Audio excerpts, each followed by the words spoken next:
ইসরায়েলের নিরাপত্তা, প্রতিরক্ষা ও কূটনৈতিক অঙ্গনের প্রায় ৬০০ সাবেক কর্মকর্তা মার্কিন প্রেসিডেন্ট ডোনাল্ড ট্রাম্পের কাছে একটি খোলা চিঠি পাঠিয়েছেন। চিঠিতে ফিলিস্তিনে অবৈধ বসতি স্থাপনকারীদের সহিংসতা বন্ধে হস্তক্ষেপের আহ্বান জানানো হয়েছে। কর্মকর্তারা নেতানিয়াহু সরকারের অবৈধ বসতি সম্প্রসারণ এবং বসতি স্থাপনকারীদের জমি দখলে উৎসাহ দেওয়ার নীতির বিরুদ্ধে সতর্কবার্তা দিয়েছেন। চিঠিতে বলা হয়েছে, এ নীতি শুধু ইসরায়েলের নিরাপত্তাকে ঝুঁকির মুখে ফেলছে না, বরং আব্রাহাম চুক্তি সম্প্রসারণের উদ্যোগকেও হুমকির মুখে ফেলছে। আব্রাহাম চুক্তির মাধ্যমে কয়েকটি আরব দেশের সঙ্গে সম্পর্ক স্বাভাবিক করে ইসরায়েল, যাদের সঙ্গে আগে কখনো যুদ্ধ হয়নি। তবে এতে ফিলিস্তিন ইস্যুটি কার্যত পাশ কাটিয়ে যাওয়া হয়েছিল।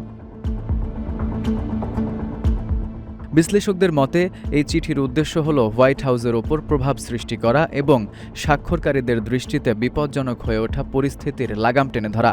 কর্মকর্তাদের এই অবস্থান ইসরায়েলের প্রতিরক্ষা মহলের আগের সতর্কবার্তার সঙ্গেও সামঞ্জস্যপূর্ণ।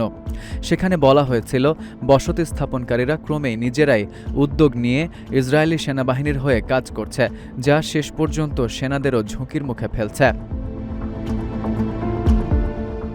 F U Ahmed, Ittefaq news.